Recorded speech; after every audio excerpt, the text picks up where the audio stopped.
When we talk about wine, we talk about one of the most fascinating subjects on the planet that dates back thousands of years, and it all starts with grapes. Now, people spend days, weeks, months, or even their whole lifetime learning about wine because that's how important it has become in societies and how many different things you can do with it. But it all starts with grapes and yeast. And naturally, if you have enough wine, you'll feel good. If you have too much wine, you might feel bad. But wine is also great because it pairs very well with food and really enhances a meal. Now, in order to get wine and the good feeling, we have to produce alcohol. So it all starts when they have grape juice and they introduced yeast to the grape juice. Yeast naturally eats sugar, and the byproduct is alcohol. Now, there are five basic characteristics that we talk about when we're talking about wine. The first is sweetness. And sweetness refers to the residual sugars in the wine. And a residual sugar is essentially the sweetness that's left over from the grape juice that wasn't fermented during the process. So you can have very sweet wines or, very light wines that are not so sweet. The next area that we talk about is acidity. And when I think about acidity, I think about how tart or sour that wine makes you feel when you take a sip. So if you take a sip and you kind of pucker a little bit, that might be a higher acidity in the wine. Then we talk about tannins. And tannins to me I equate with grape skins.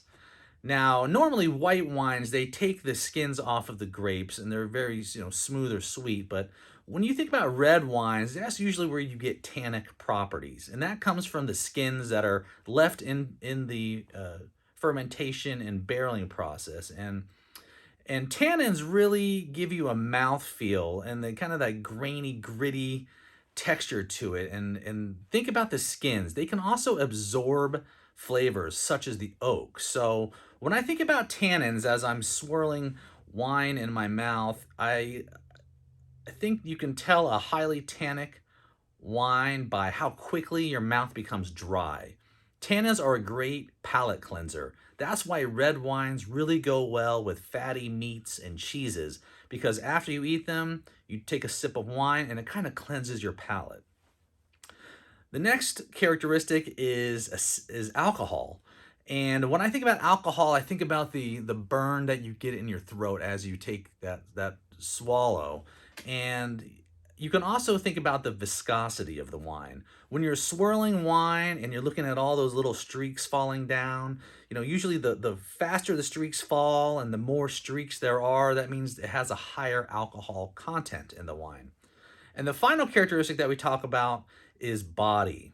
And as you swirl or swish your mouth with wine, it's how is the overall mouth feel? Is it a light bodied wine? Is it a medium bodied wine? Or do we call it maybe a full bodied wine, which means it's very, full in your mouth, like a Cabernet or a Merlot, something very tannic as well.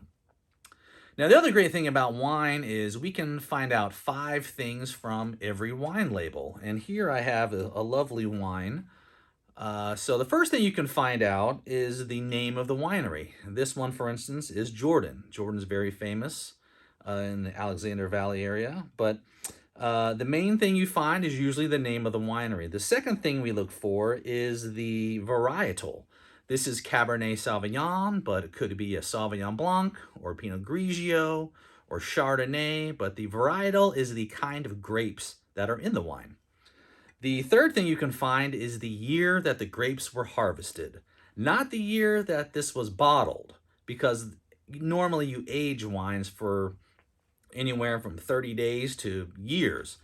All right. The next thing is you'll find the alcohol percentage or the leftover from the residual sugars. And the final thing you'll find is the viticultural area. And in America, we call this the AVA as an American viticultural area, but it could be an imported wine, it could be a DOCG. So there's very specific areas that grapes come from. Now, if it's a California wine, that means the grapes are somewhere in California, kind of from all over. But you can get very specific down to a very specific vineyard. So those are the five things that we normally find in wine. Now, a basic general rule that's good to know in this industry is that red wines tend to pair best with red meats and red sauces. White wines tend to pair best with white meats and white sauces. Now, there are all kinds of different wine pairings, and I hope that your club has some sort of pairings set up for you. But in this course, we're going to include some basic pairings for you to know and hope you get to sell some wine at your club.